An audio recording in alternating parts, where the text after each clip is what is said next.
Right, I'm often asked with drawing, with the figure, where do I start? And I think what better way to start is with the structure in front of you, the skeleton. Um, and I do a variation on the pin figure.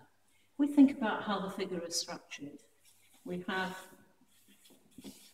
the original coat hanger with the balls to the shoulders, and then mounted on a spring.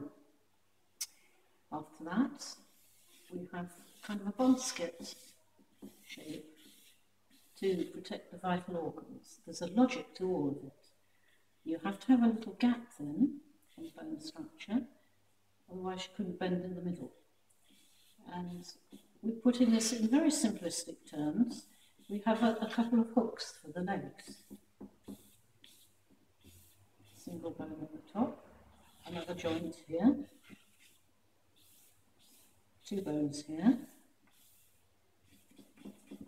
So basically we've got walkers, and then we have a couple of plates to stand on.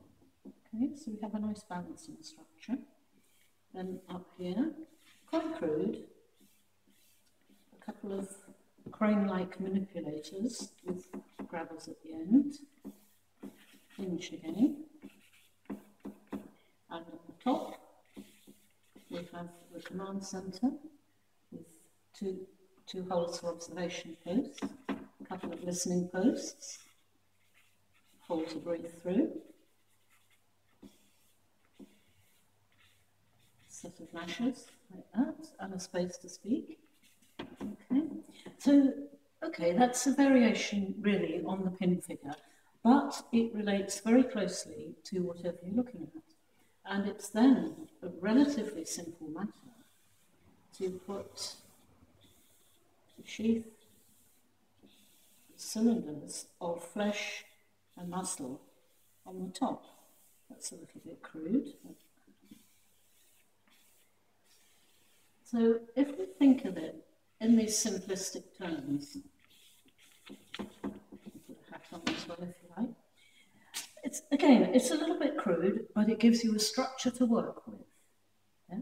And somehow it's a lot easier to measure, sticks and hinges than getting all confused with legness, armless, trunkness, and so on. It's just the distance.